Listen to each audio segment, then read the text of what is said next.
कोई भी काम मास्टर साहब गीत का लाइन संकेत करता है। किसी दुल्हन का जो पति परदेश में है बाबू जी, दुल्हनिया आज सवेरे सवेरे उठी बा, एकदम ओकर मन चंचल बा, ओकर मन एकदम चंचल बा। तो ओकर ननदिया पूछे तो भाजी आज बड़ी फरहार देखा था, का बात बा? तो बतावत बा, कहा देखा बिट्टी एक बात बा, कहत का बा?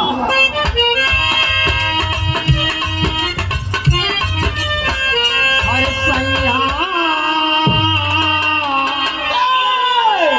कि सैया छुट्टी लेके आवा तारे घर आवा।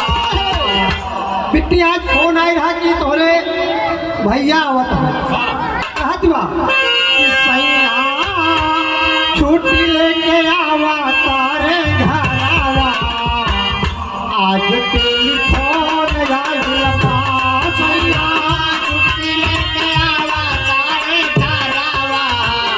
आज टेलीफोन आइल बा, छुट्टी लेके आवा तारे घर आवा। आज टेलीफोन आइल बा, सैया छुट्टी लेके आवा तारे घर आवा। आज टेलीफोन आइल बा। कैसा भैया दुकानदारी के मामला बा, आप परम आदरणीय भाव को समझते हुए बड़े भाई अमर सिंह यादव हम सबके गार्जियन बिरहा के बहुत ही शौकीन सभी कलाकारों का प्रोग्राम कराते रहते हैं। आपके चरण छू के प्रणाम है, आशीर्वाद की परीक्षा है कि हम बच्चे अपनी कला में कामयाब हो। साथ में आप सबको भी एक समय नमस्ते प्रणाम बा, आशीर्वाद की प्रतीक्षा है। कहत बा कहला हा जानी लिहा साया जानी ले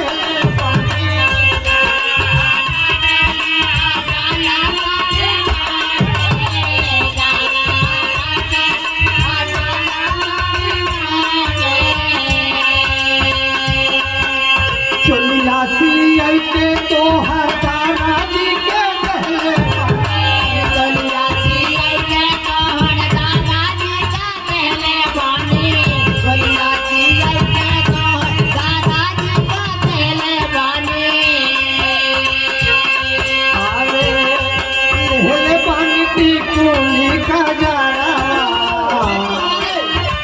लहले पानी टिकुली का जारावा। आज टेलीफोन आइल बा,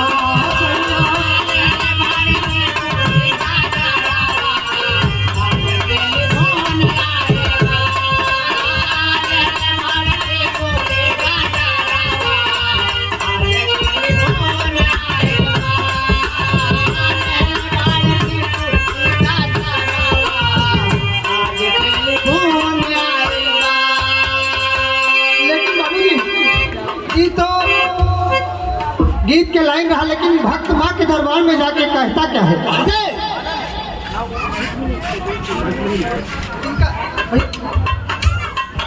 अमरनाथ जी सरोज का स्वागत आप परम आदरणीय विनोद भाई करेंगे। तालियां बजा के स्वागत होना चाहिए बाबूजी। अरे ₹51 का पुरस्कार छोटे खुन्ना की तरफ से।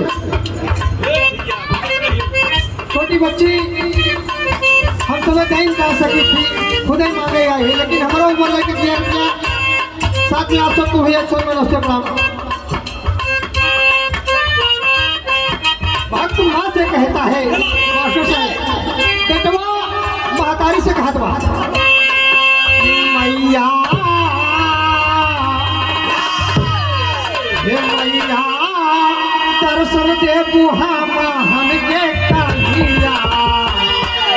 हे मैया दर्शन दे बुहा महन के कहिया।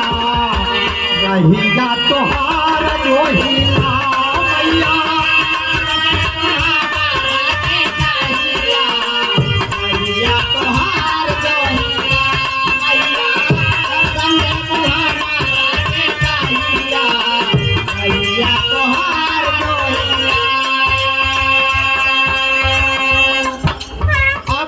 आदरणीय आनंद पाटिल साहब मंडल के कार्यकर्ता, ये 101 रुपए का पुरस्कार है, चरण छू के प्रणाम है।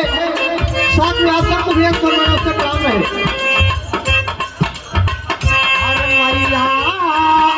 दर्शन दे बुहा महन के कहिया रहिया तोहार जोहिला मैया, दर्शन दे बुहा मारा के कहिया रहिया तोहार जोहिला मैया, दर्शन दे बुहा मारा के कहिया रहिया तोहार जोहिला।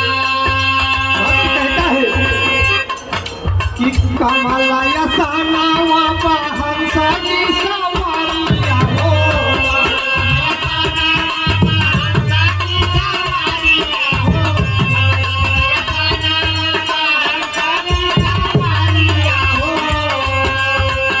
सिरवा पे ताज सोहै तना पे कुमारिया हो, सिरवा पे ताज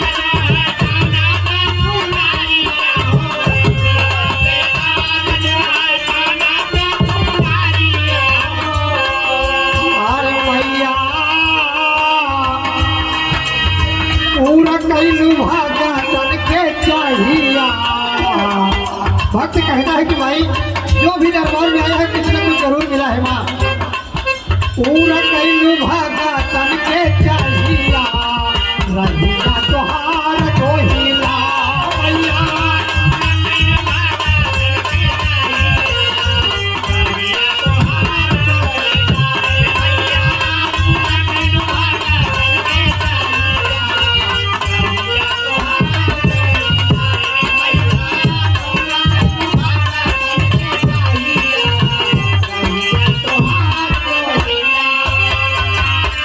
अगले लाइन में भक्त कहता है कि भाई दरबार में आया हुआ लेकिन किस तरह से पूजा करता है, अपनी भावना को व्यक्त करते हुए कहता है।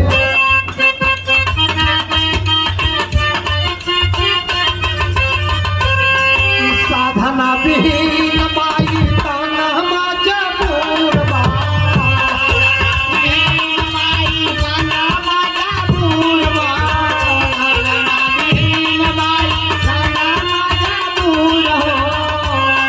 पासवा मुरातिया तारा सवारी दूरवा,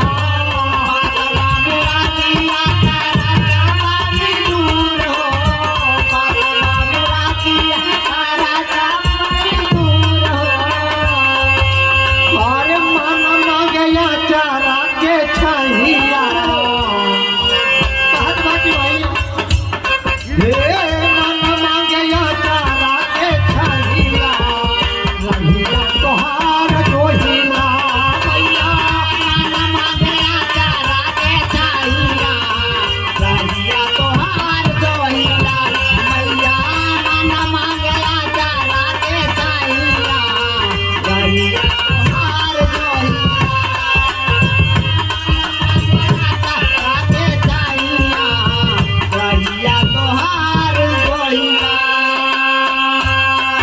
आप परम आदरणीय भाव को समझते हुए हमारे साथी कलाकार गुरु भाई, आप जौनपुर के धरती से बहुत ही सुंदर कलाकार, माता रानी की गायकी में चार चांद लगाए थे, दोनों रात में गुना बढ़े।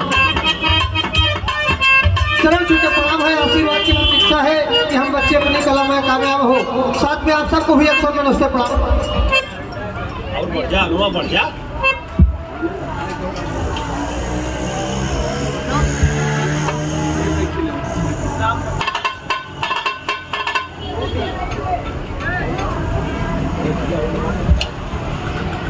राजा सरोज प्रताप सारा आनंद का साथ हूँ। अच्छा, आप हेलो माता जी की तरफ से राजा सरोज बैताल पढ़ा, अब माता जी की तरफ से 501 रुपए का पुरस्कार, चरण छू के प्रणाम है, आशीर्वाद की प्रतीक्षा है कि हम बच्चे अपनी कला में कामयाब हो। साथ में आप सबको भी 100 नमस्ते प्रणाम है।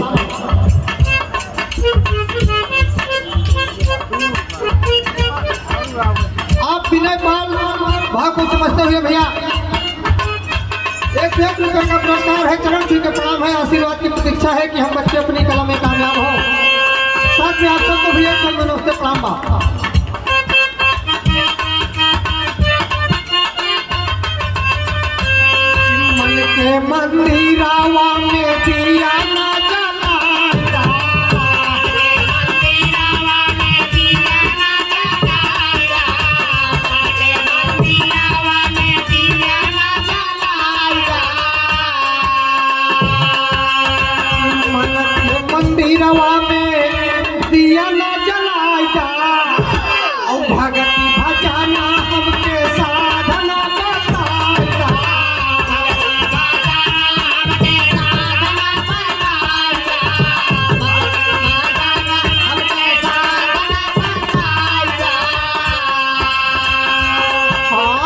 भाव से निकारा भाई के पहिया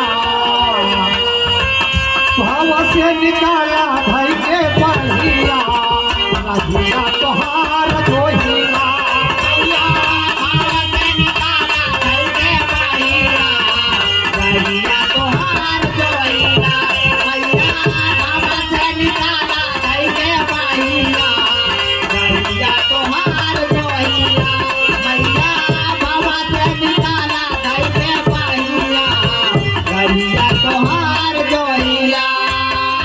लास्ट और अंतिम लाइन में भक्त अपने खानदान का परिचय देता है। हे माई, हम कौन से घराने से पैदा भाई, किस खानदान से तोहार पूजा करी था माई। भक्त कहता है